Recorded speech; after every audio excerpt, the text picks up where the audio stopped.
Hey guys, how we doing? Black and White Christianity coming at you for another podcast. We're so happy you're here, and we're so excited that we have a special guest to talk to tonight, Patrick Eilis. Thanks for being here. Thanks, Walton. Appreciate that. Yeah, Appreciate being here. absolutely. Tyreek, looking good as always. Thanks for being here, buddy. Always, always. Yeah. So I was very excited, actually, to talk to you when we corresponded. I would say months ago. It seems like at this point, because of your profession, because I think it's such a prevalent issue, it's such a relevant issue, and so I would just love to kind of pick your brain on some stuff. Could you just tell people like who you are, what you do, and where you're from? Yeah, absolutely. So my name is Patrick Eilers. I'm a master's level licensed professional counselor in the state of Michigan.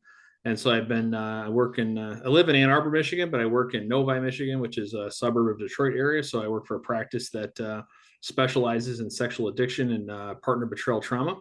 And so that's kind of our main focus there at the practice. I've been at this practice for about 4 years now, almost. I'm in my fourth year. Been a therapist since 2016. My graduate program was at Moody Theological Seminary, Michigan. So I have a master's degree in clinical counseling psychology.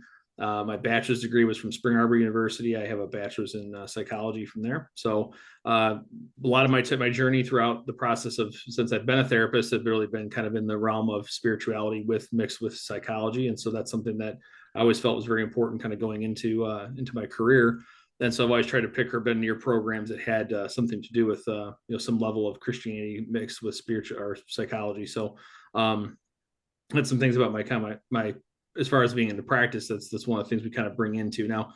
It's a little bit different in the sense that when you work with a client, if they're not a Christian, I always kind of say it's kind of an extension of the therapy as far as if that's something they'd like to discuss. If a person is coming from a theological perspective, we try to make sure that we attend to those needs too when those come up. So it just kind of depends on the individual we're working with. So. Okay, awesome. So when you say you're a sexual addiction therapy, what would you say is the most prevalent type of sexual addiction that you deal with today? Absolutely depends. It really depends on the age range, but what I find that I'd probably say it's mostly pornography is kind of the biggest one. We have a lot of folks that, again, says when I say age ranges, it depends. If we're probably talking under 40, it's mostly pornography. If it's over 40, it's most likely something that's going to be either print or has transitioned to pornography. Sometimes other type of unhealthy sexual behaviors. Sometimes some of the pornography actually helps or moves people toward having other unhealthy sexual behaviors. So you'll see that extending to chat rooms and eventually will end up becoming affairs and those kind of things in that way. So, but I would say a majority of people start out with pornography, and that's a really prevalent thing for a lot of folks as far as something that they struggle with. So I know you went to school for psychology, and I'm guessing that somewhere in that journey you ended up ending in sexual addiction. That wasn't like I want to be a psychologist for this thing. How'd you happen upon that? How did that transition go? Yeah, so back in 2019, I was working for a practice that was actually a startup practice. So we basically started from the ground up, and that was in Lapeer, Michigan. That's again a little bit north of Detroit area, and we had some pretty good success. We started out pretty well. I think we were kind of making some headway, and we kind of felt it was more general practitioner. I've been a general practitioner since I started as a therapist. I'd never really had a specific population I was working with. But when 2020 kind of happened and the pandemic was going on and some of those things were happening, the practice actually ended up splitting. And so I started looking for other opportunities, and my opportunity here at North Point, which is where I'm at currently, came up. And I just felt like, it was one of those things where, I feel like God gave me an opportunity. Here's your talents and your skills. You don't really necessarily have some population you're super passionate about, but give this a try. There's a need here. You have the skills, the talents. I'm gonna bless you if you go into this direction. So that's kind of what got me into it. And so I started going that direction, and I've been learning the recovery program that we run basically over the last 3 years or so. So I'm now kind of just getting in that space where I feel comfortable, kind of what my wording is and the way to kind of apply that to what we do. So that's kind of how I got into it. And it's because there's such a need in that particular realm. There's not a lot of people who specialize in it, and there's not a lot of clinics, especially in our area and on this side of the country, that do a lot of sex addiction type work. I mean, there are individuals who do it, But there's very few practices that kind of specialize in that area. So that's kind of what I think kind of led me into it. I want to kind of touch on what you said earlier about porn being kind of, I'm going to say gateway. Is that fair? Kind of a gateway into more destructive behavior. In some cases, yes, you could use that word. I think it depends on the person. There are some people who, porn itself has its own sort of realm of what that looks like, and so there's people that kind of get involved in that behavior, and that's sort of where as far as it goes. But again, that can be very destructive in itself. So, how many hours of that are you watching a week? I mean, that certainly can affect what you're thinking about. It seems that the more we think about something, no matter what it is, and again, that's kind of backed up by the Bible. The more we focus on things that are good, that we're gonna do things that are healthier for us, and if we focus on God more, we're going to see that reflected in our life. Same works if we think about things that are unhealthy or sinful. We're going to do those things in that way. So that's a lot of it. How much is that in your thought life and some of those kind of things? But certainly can be a gateway for some behavior to elevate for sure. Because it won't be enough for someone. Would you consider? You didn't mention it, but I was wondering. Would you consider masturbation a portion of sex addiction? Is that part of it? Usually, pornography. There, what we call pornography-assisted masturbation. Mm-hmm. So it's usually that. In some cases, it could be, masturbation alone, but that's usually rare. We usually don't have as many people who focus just exclusively in sort of the fantasy of their own mind. Right. Not that it couldn't exist, but certainly the idea that we usually see more time porn and masturbation have a very their correlation is really high. There's a relationship there between the two in that way. And have you seen in the times that you practice, have you seen this become a very large problem within the church? Yes, for sure. Most of the people who we see are involved in, some type of a relationship with God, or at least involved in church and those kind of things. So there is an avenue certainly within the church that this is something that's very much becoming a greater issue. I think it's something that people don't necessarily know how to necessarily address in that sense. I mean, again, there's always kind of the things you can go back to the Bible, sexual immorality and some of those kind of things, that idea, but we don't really teach people how to date, number one. Number two, the dating that does go on usually is, I'll say, I use the word unrealistic at times. And then number three, the component that goes with that as well is then you have this idea that we're so saturated with sexual images and thoughts and all kinds of things around us all the time. And so social media, I think, is a huge amplifier for that kind of stuff. So people might say, hey, I don't want to watch porn, but they're scrolling on Instagram for 4 hours and everything on Instagram. There's a lot of well, Instagram you are stuff. hitting it out of the park. I can attest it. So sorry if you didn't have, I don't want to bulldog you here, but I was just gonna say there's a lot of stuff on Instagram that's not intended to be sexual, but it's actually sexual. Oh, so but it's hiking, there though. It's sex-esque. Yeah, exactly. You know what I mean? Yeah, yeah, for sure. Yep. Go ahead, Tyreek. So I mean, like, I don't want to ask you anything that obviously you're gonna shut that down if it's out of the realm. So I'm not mad at it. But like, do you ever feel threatened? Do you have to have like somebody like kind of like a guard or something like that, being on standby, having these kind of like heated conversations? Maybe they're never heated. Maybe they're just cool, calm, and collected always. But they usually are. Yeah, I'm just kind of lightly thinking about it. Like, I don't know if you ever come out and just say, well, this is wrong. Let's start there. I don't know. What's your process like when you go through this thing with people? So first off, I'll say that our practice anyway, we don't usually work with anyone who has any kind of legal issues going on. So they're not coming in dealing with child pornography or some kind of a legal system situation or being forced to come in. That's a very rare our practice. We mostly deal with people who are coming in on their own volition. So part of that is that, of course, you're coming in with the idea that they already know, hey, that there's something going on. The only time I feel like people sort of get forced to go is that their wife says, they kind of give them an ultimatum. Look, you're either going or there's a divorce. In those cases, it depends on the person. Sometimes people are receptive to that. Sometimes they're not. If you're truly dealing with addiction, you're probably in some kind of denial, meaning you're not in reality and you don't really know how bad it's gotten. So the heated conversations somewhat heated conversations are usually around the idea of, this isn't really that big of a deal. A lot of minimization is a huge thing. We see that all the time. So for I guess my process is that typically people come in, they already know, hey, look, there's something going on. We have an assessment basically online called the Sexual Dependency Inventory. And essentially that's just an assessment of their entire kind of life story of their, what's their sex life been like in their whole life. And sometimes that reveals some areas that we would see some of the addictions springing up from. I think about them in the idea of like, fertile ground. Where's the ground that's going to be fertile for addiction? And there's a couple different areas, again, if you want me to talk about that, I can, but there's some different areas where some of that does come up. So usually people are pretty receptive to the idea. They're coming in with the idea, hey, look, there's something going on and I need help.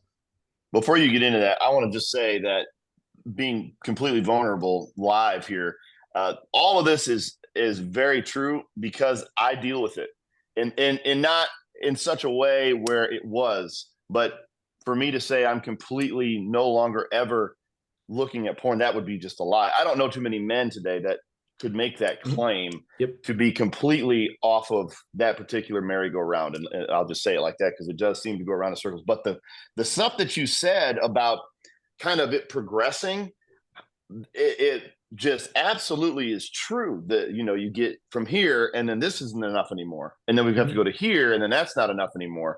And then we try to get rid of it, but we go to social media instead. And social media lightly has, sexually explicit, not full-blown porn, but it kind of pulls you back because that's not enough. So I'd like to do all of that is so, it's just absolutely true what you're talking about.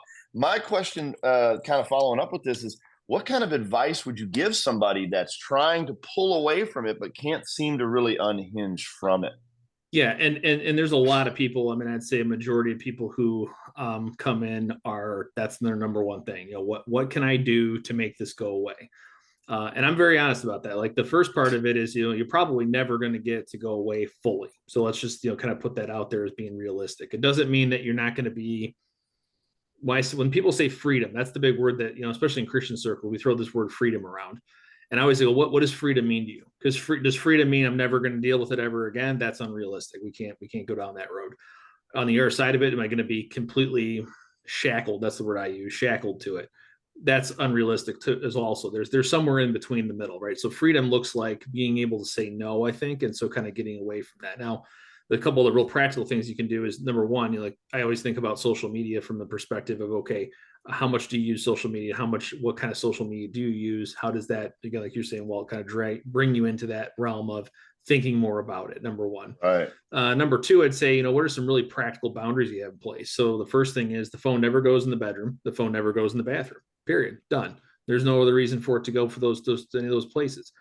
Let's take it out of there, because if we take it out of there, now we've eliminated two opportunities for us to act out when basically the most vulnerable, really.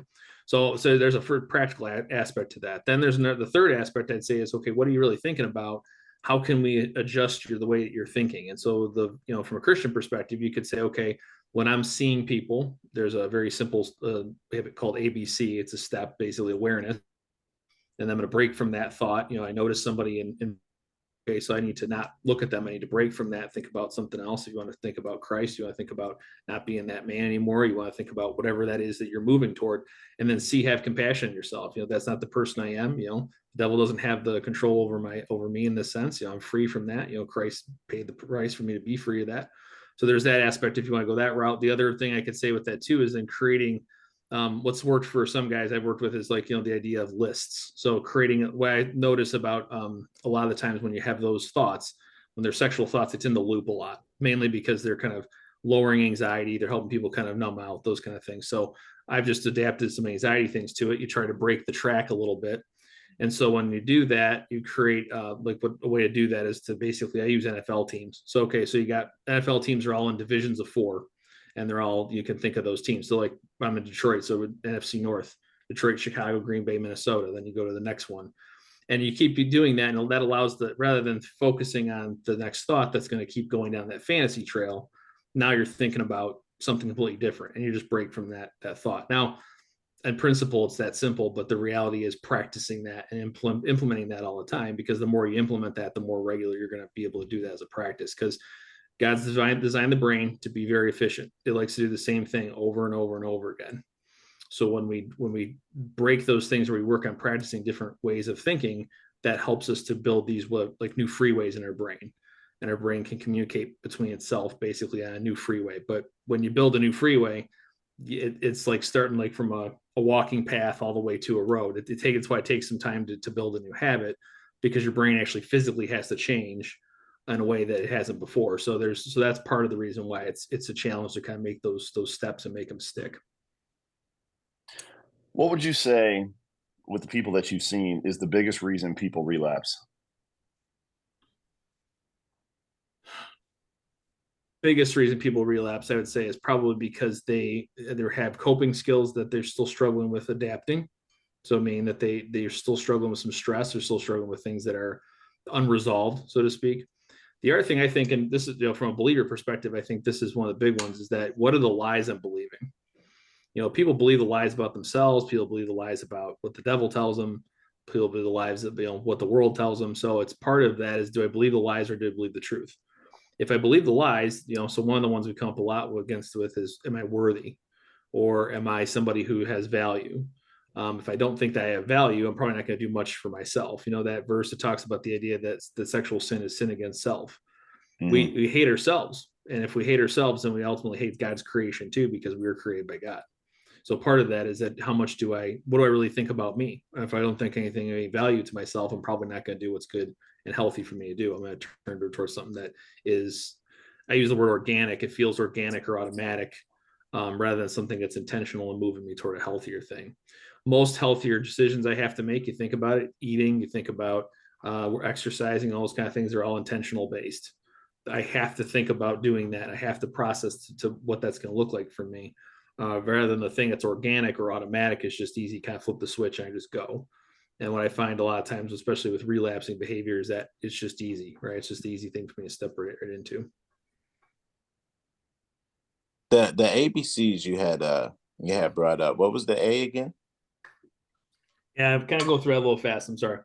The No, it's okay. A is awareness, and the B is break, and then the C is compassion. When you had said break, I thought of the scripture, to take every thought captive. Yep. So Mhm. like I think that, a lot of times new believers or long-standing people who have been reading the Bible for a while, I like sometimes they need that real earth breakdown of how things go. And I think that the way you explained it was absolutely great for that kind of scripture. Those two things correlate perfectly. Like Mhm. take every thought captive. It's like you understand you don't want your mind to go there, because wherever your attention is, then your intention is going to follow that. And so Yep. you are saying like, okay, work on these highways to go over this thing. This thought comes, not only am I not going to deal with it, I'm gonna go above it, I'm gonna go over, Mhm. things like that. And I think that was a great thought, the way you broke it down. The question that I have for you, um and I'm not going to ask you that, the question that I had directly in my head, I'm gonna ask you a question adjacent to it. Okay. So do you feel that there's a more pertinent um person that can, a more effective person than somebody who's dealt with it, as opposed to somebody who hasn't dealt with it, or it really doesn't matter, like the program is in place that can help, as opposed to somebody who's been there, done that, bought the t-shirt, and now they're trying to help others to navigate that? Mhm. What's your thoughts on that? Yeah. So for us, we have what we have at our particular practice is an actual outpatient recovery program. It's been implemented from like an inpatient setting. So an inpatient setting would be, you go to a facility for a month, and you kind of dry out from whatever it is, a substance or whatever the process, in this case sex, is, and then you come back and do some outpatient type work, which is what we have currently. There's a lot of different programs out there. There's SA, there's CR. That's a faith-based one. There's a lot of different ones out there, and some people find different successes with it. But what I would say is, kind of to your question specifically, is there's, I think, having a mentor, having somebody who's an accountability partner in that, who can sort of walk with you in that journey. There's a lot of research that says that that's something that is a big part of people's recovery process. So back to kind of Walt's question earlier about what causes people to relapse. In a lot of cases, it seems that isolation is a huge part of that. And if you think Ooh. about that again, back to like the biblical sense of it, right? Is that if the part of the reason that we have the body of Christ is because the idea is having community. And when you're outside that community, you're isolated, you're vulnerable. And so what a Right. lot of people tend to do, because this creates so much shame, that there's the conversations are not being had in the church, they're not being really had in the society. There's this huge cloud of shame over everybody's sort of experience with talking about it. And so one of the things that makes healthy sex actually healthy is the fact that you have the ability to talk about that. In this case with your partner, but in the sense of just being open about comfortable being uncomfortable with being comfortable with the uncomfortable in that sense. So kind of to kind of wrap that question up is I think it really is important to have people who are walking with you in that sense, but it can't just be people who you get comfortable sharing. Hey, I slipped again. Hey, I relapsed again. Hey, I did this again. There's got to be something that's going to help you have actionable change, because sometimes I think there's an element of confessing the sin and then that's it, right? Confess the sin, I don't make any changes to it. So repentance is really turning from that behavior and actively, again intentionally, again that's our word, intentionally making the change to go the different direction. One of the, and I'll speak from my own life, there's this peak, there seems to be this peak moment of weakness. It happens in a week, maybe it happens daily, depending on where you are on your path of dealing with this particular thing. I know for me, there's this moment where I can almost feel it. It's a spiritual thing. It's, you call it demonic or call it the flesh, whatever you want to call it. You could just tell it's like, oh, it's that time if I want it. And it almost is like white knuckling, like something that's trying to pull you in one direction and you're wanting to go in another direction. And I've used this terminology before. It's like if you whatever, you sleep on the couch, you sleep in the bed, you're just white knuckling the bed, hoping that this feeling goes away or this urge goes away, because you're actively fighting it. You pray or you go read the Bible, but it's constantly, I can get you where you need to go. It feels good too. You want to do it. That's the hardest part for me, is we like it. It's not that it's Right. horrible. Mm-hmm. It's not like you're doing something painful. It's something that the body actually enjoys. And so to have the dopamine dump and to have the physical activity of all of what's involved in it, it's for me, that's the hardest moment, is that Yep. peak moment of weakness. And some of that is, there's absolutely a spiritual component. I do believe that, but the other side of that too is there's a physical component to that too. And so the body, like we talked about earlier, again, the freeways in the brain, it knows when those things are. There's certain things that trigger these responses, and that's a way overhyped word. I don't like using it. I like using the word stimulus. There's things that are stimuli to some of these things. And so I think about even pornography and the fact that, like I said earlier, the phone, right? Bedroom, bathroom, those are opportunities. And so the body knows those opportunities. It knows when you're going to be alone. It knows when you're going to have an opportunity to act out. So some of it is a little bit biological. I don't know if I use biological, but physical in that sense. Like you have to kind of know, you have to know you. And that's all awareness. That's self-reflection. That's growth on yourself. And so I really appreciate sharing that, because it sounds like you have an idea of, okay, when am I going to white knuckle? This is when I'm most vulnerable. That's the term that would be used. Yeah, I'm white knuckling. So it's kind of that. Another term we see is that sort of cyclical binge purge. You consume it Oh and you yes. sort of purge it for a while and you consume it. And for believers, I find that to be far more of a reality than most people who are outside of the church, because they're trying to control it. Right? There's an element of that kind of back and forth, binge it, purge it type thing. So I see that very often. Tyreek, you look like you were going to say something. I'm going to say something if you're not. Well, it's I have my things when it comes to words that bother me or whatever, and I'm seeing now that I'm not alone. Like you, like in your profession, you're very particular about the words you use and how, and I mean it makes a whole lot of sense. It makes sense, but it just was like something that I was picking up on there. He was like, I don't like that word, or I don't want that one either. So I'm just like, oh, okay, like I get it. Um, I guess have you, because Walter is being very open and honest, so I'm gonna go ahead and jump in here in a way. Like in my past, I've had a sexual encounter that was on a different level, if that would make any sense, or whatever the case may be. And sometimes that comes back in my mind. Absolutely. Like even sometimes in my current situation, from time to time, that will play, and that it's a very disheartening feeling to have that go on, because I know that I was the cause of that. I did the things that allowed that to be a thing. And you know, do you get a lot of people that come to you and say something like that, like I made this mistake and now like that is kind of ruining everything going forward? Hmm. Not ruining Absolutely. it, but Yeah. just So, tainting. yeah. So what you're describing is what the technical, like the psych term for that would be a euphoric recall. So some type of a recall, something that's happened in the Sheesh. past. Could be, sometimes it could be a porn somebody watched versus, a actual sexual encounter. Um, but I would say, again, this kind of goes back, and, again, the bio backs is part of it up too, is that the more we have sexual encounters of any kind, your body remembers that kind of stuff. And so, if sometimes if it's traumatic, it's even more so that the body, there's a book out there by a guy named Bessel van der Kolk called The Body Keeps the Score. And so sometimes if it's traumatic, our body actually implements that, imprints that in itself, so to speak. And so all it takes is something to remind us of that, and your body can kind of be taken back there. So very common for people to have, what you just described, euphoric recall. It kind of goes along the lines we were kind of talking about earlier about those intrusive thoughts, or, seeing somebody in public. There's a terminology called rubbernecking for that. You're kind of taking the multiple looks at the person. And again, there's just styles and things that have changed, workout clothes and those kind of things. They're all part of that. Sheesh. Yeah, same kind of thing. They're all part of that, in that same realm of the The- way it changes us, way it affects us, and all that kind of stuff. So there's certainly some aspects of that.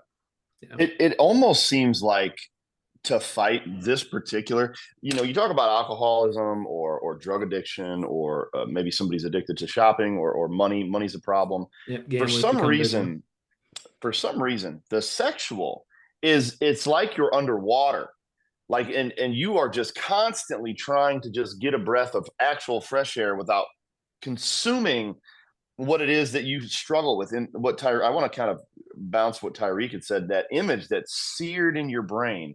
We all have them. That, I mean, in a moment you're back there. You don't even have to try. You're back there, and your body, like you said, your body's imprinted it, reacts to it, and now you're that closer to being able to do something again. Yep. I just I struggle, and I'll allude to a couple things here. I have a group at work that's accountability. We make check in every morning to see how we've done. One of the things that I've implemented that has seemed to help, because there's a level of I don't want to have to do this, is I put a calendar on the wall and everybody has a marker. And so if you fall, you have to make a mark. And so sometimes I'll get to a place where I'll be here and it'll be late and everybody's asleep. Isolation's a big one. Mhm. And I'll think, I really don't want to put a mark on that calendar. I don't want to have that there all month. So I have to look at it and be like, dang, I couldn't go a month. I don't know the progression. You probably know it better than I. Like, when from somebody that was doing it multiple times a day to once a day to once a week. Like, what do you normally see as far as progressionary corrective behavior goes? It really depends on the person who's involved. I mean, if you get into a recovery program like we have, I mean, the goal is 90, or the goal is 40 days. By the end of the 40, well, not to be completely like the idea is the hope is that, again, relapses are going to occur, but the hope is to go 40 straight days. And so at the 40-day mark is usually where the brain starts to heal, and so you start to open up those never parts. made it to 40. So 40 days is kind of, once you cross that barrier, you're probably on the other side of, more likely that you're not going to necessarily slip into that. But again, I always tell people, again, there's always a possibility. I mean, you're 2 clicks away from it. It's Google, it's Chrome incognito mode. You're there. Like, there's not really a lot of other options, right? So, like, when we do a lot of these kind of like backtracking, we talk about, what led up. So I always tell people, you got to go a lot before the whole idea that you ran at the first thing you saw, because there's a whole lot of stuff that leads up to it for a lot of folks. And so, because it's so accessible, back in the day, people who wanted to get print pornography, they had to get up, they had to get in their car, they had to drive to 7-Eleven, they had to go through the book.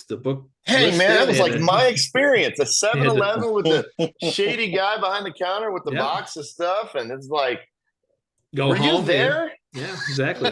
Well, and that's the thing, like the internet, like, and that's one of the things that I feel like we don't really know. We don't really fully know in any generation yet. We haven't had a generation that's lived from birth to death with the internet. So we don't really know what that looks like. We don't really know how that's going to affect us. And so we're already trajecting toward things of, like robots and the metaverse and AI sort of all and kinds of stuff like that. AI. Yeah. So we're just scratching the surface of how deep this is going to get. It's just a matter of, what does that look like? I don't fully know. And so, ultimately that I think that there is an aspect that, the pornography realm, that's one of, from a perspective of the enemy, what's the way to take down, do you take everything down from the inside? So again, this is one of those things that's a very internal type of thing that's do affecting a lot of people. you believe now the sex, I'll call it the sex market, has kind of evolved as what you said. We went from Playboys in the black sleeves Yep. to what we have today, where I remember when the internet was first starting, any porn you wanted to do, you had to pay for it. You had to actually put your credit card in and all of that, and you got a bill, and none of that's there anymore. Would you say that the trajectory that we're on, especially with they have like silicone dolls that are lifelike and all of these things, do you think that we're actually heading towards maybe replacing conventional relationships with such of these things that are coming out? Well, just based on what we know about how people how people interact and how what we've seen so far, and so I don't think there's any. I don't think we can say that it isn't possible. So if you can create the perfect person, which is really what people are trying to do, if you create the perfect person, you're going to be sort of happy right at that particular point. Now, you're not going to be fulfilled. No, there's probably not going to be a fulfillment to that. But that's what pornography really is, the pursuit of sort of finding the perfect person. I think that affects dating. You're going to talk about from the church perspective, that's affecting dating. So what ends up happening is it's unrealistic, because fantasy is not real. So it's unrealistic ideas of what sex is, what sex isn't, what people are supposed to look like, act like, etc. And we very early in our conversation, we just got on the call, we were talking about the idea of how that's affecting marriages. You go into a marriage thinking that marriage is going to look like a pornography, you're probably going to be in for a mild disappointment, because that's just not what reality is. And so that's another aspect of it that's really, I think, a big factor, especially when we're talking about how people see relationships. And I think that there's pushing more people toward being single. And so then the more people who are single, I think the more fertile ground you have for people living in pornography or other types of sexual behavior. It's also a side effect of an extremely busy lifestyle. I think so. Yeah, I certainly think so. The aspect of the elevated stress. First off, there's an aspect of stress that plays a role, like how people are dealing with their own stuff in life. There is an aspect of that, it's become kind of a coping mechanism. So people want to do the behavior to make them feel better, which I think sex, God designed sex to be somewhat of a coping skill for people in marriage. But when you're talking about it, you have access to it on your own. It becomes almost, and I would say this, all unhealthy sexual behavior typically is self-serving. It's never relational building. Relational building sex is one that's going to turn you together in with a relationship rather than turning out of it. And so almost all unhealthy sexual behavior, especially pornography, is all self-serving. There's nothing, it's all about you, what you're going to decide, what you're going to find, what you're going to like, all those kind of things. So I do think there's an aspect, you said slow down, because people are not slowing down. Things are going faster and faster and faster. So they're using a quicker release to try to reduce their own stress level, because they're not doing things to taking care of themselves. And that brings us back to the idea of a sexual sin is against the self. If you don't like yourself, you're not going to do things that are healthy for you. Tariq, I'm gonna give you, if you don't, I got something else. So you knocked that out the park, man. I'm actually good. Yeah, great answers all around. I'll let Walter just finish up this thing. I feel as though, because of the disconnected from reality, which it seems as though we're heading more and more to, the level of fantasy, the level of euphoric, experiences we can have now. I mean, you can literally put a headset on and engage with something sexual, and it's right here now. I mean, you're not. One of the most humbling things, and this is another little bit of vulnerability, one of the most humbling things when you are caught deep in the addiction of pornography is when the screen goes black and you see your reflection in the screen, and you're like, what have I become? Well, how did I get this far gone? Because when I remember when you first start, it's just a man and a woman. And then as that goes, you dive deeper, and it's always combined with them. And then it steps out of that because it's I'd like something a little fresher, a little newer, and it goes to something else. And then as it just continues to go, and it gets very violent.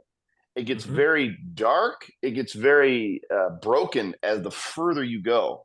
I've been to some darker areas of the internet, and I don't ever want to be back there again because for some reason, when a man becomes enticed and he becomes, I'll use the word horny or whatever the case may be, he's way Aroused. more okay with engaging in something when his brain would have otherwise say no to. It's Mhm. like when he's on the hunt, Yep. we'll just go. You know what I mean? We'll just run after this thing until I finish what I'm here to do, and then Yep. I can't believe I And went that far. you're speaking that's a real common thing that people experience. And so my analogy I think about is Back to the Future 3. So in Back to the Future 3 and the third one, when they're pushing the DeLorean with the train, there's that scene with the windmill. And so they're talking about the model train. Marty says to Doc, well, what's the point of no return? And he goes, that is the fail-safe point. If we can stop the train before it gets to that windmill. Otherwise, if it goes past the windmill, we're going to go over the cliff and not survive. Right. And I use that as my analogy for people who are like you just described, right? Everybody has windmills in their life. Whatever your windmill is, you got to identify it, because if you don't identify it, you will go past it and you will go to where you don't want to go. And so some of that's boundaries. Some of it's, we kind of talked about earlier, right? Bedroom, bathroom, if those are the boundaries. If I know that if I take my phone, no matter if I'm not even feeling aroused right now, if I take my phone in the bathroom, it's going to be an opportunity and my brain's going to be enticed to go down that path. That's a windmill. Don't cross that windmill. Don't take your phone in the bathroom. So that's just one example of it. But like, the idea that, there's everybody's got a windmill in their life. And so they have to kind of know not to cross it. Because if you do, there's no stopping it. Once it's going to go there, it's going to go it's the future or bust is the line. So there, that's going to happen once you cross it in that sense. So as we close, I wanted to just let you kind of get the last word in. And I wanted to say, for people that are actively struggling, what would be a word of encouragement to them that are, listening right now, and they're like, man, that's me. I'm struggling like this. Like, I don't know how to get out. I've tried everything. I've broken laptops. I've put blockers on my phone. I've went to a dumb phone. I don't even have a smart, and it still doesn't help. What would Yep. you say? So I guess one thing I would say is, definitely invest in the idea of investing yourself and look for somebody who is a therapist who will help you deal with whatever's going on, particularly for everybody individually in their life. And so encourage folks, again, to look for somebody specifically who works with sex addiction. So again, it'll help you just define if you really truly are an addict, if you're struggling with that, or if you're just struggling with these unhealthy behaviors, they can kind of help you navigate some of that. So you're looking for somebody who's what called CSAT. It's a certified sexual addiction therapist, and there are specific therapists with that particular license, not license, but like, extension to their license, basically specialty, I guess would be the better word. And with that, it's finding somebody who, there are other Christians. I know in my training I've done, there are people who work for Christian organizations, people who are out there who are believers who do have that as part of there. So encouraging people to find that particular type of therapist. The additional part I would also say is that this is something that totally can be, again, I said, you're not going to be free in the sense that it will never be a problem, but there are people who can continue to move and live a healthy life and live a God honoring life with learning from their behaviors, learning from these things that have happened in their past, and that they don't have to be basically shackled to it. I think that's the best word I can use for it. And the other thing, and this is a Switchfoot lyric that I think about for those who know Switchfoot. One of the John Foreman lines is in one of the songs is "Every breath is a second chance," and I use that for most of my closings when I talk, because that's a great line. There's always an opportunity. As long as we're here, God has an opportunity to help us to repent. He's just to forgive us. He covers our sins he covers our sins with his blood, and so we have opportunities that every next step is an opportunity there. So we're not shackled to our behavior forever if we continue to repent. I mean, it's something that's going to take intention, but that's totally possible to do that. Well, first of all, you are the first guy to ever quote Switchfoot on this podcast, so that's cool. But I'm super thankful that you were here with us, Patrick. I had a great discussion with you. I'm glad you came on. This is such a relevant problem that's constantly being dealt with. So, again, man, thanks for coming on, guys. Do you want to like let anybody know where they, like, if they're in your area, where they can find you, if they, Yeah, or sure. do you have social media handles, anything like that? I don't know. Yeah, absolutely. So a couple things to look for. So the practice I work for is called North Point Professional Counseling. We are in Novi, Michigan. We actually do have our own podcast, so it's called North Point Counseling Perspective. So definitely check that out. The website is northpoint-counseling.com. My own personal handle for Instagram is rated_PGE. And then I also have a Threads account with that too that I do quite a bit, try to post about fairly regularly on there. We also have I have a LinkedIn account. So my name, Patrick Eilers, with my credentials, master's MALPC, MALPC, and CSAT. Those are probably the best ways to reach me. And then my email address is my name Patrick Eilers.we@gmail.com. Awesome. Guys, we're just so thankful that you tuned in for another episode of Black and White Christianity, and we hope to see you on the next one. May God bless you wherever you are.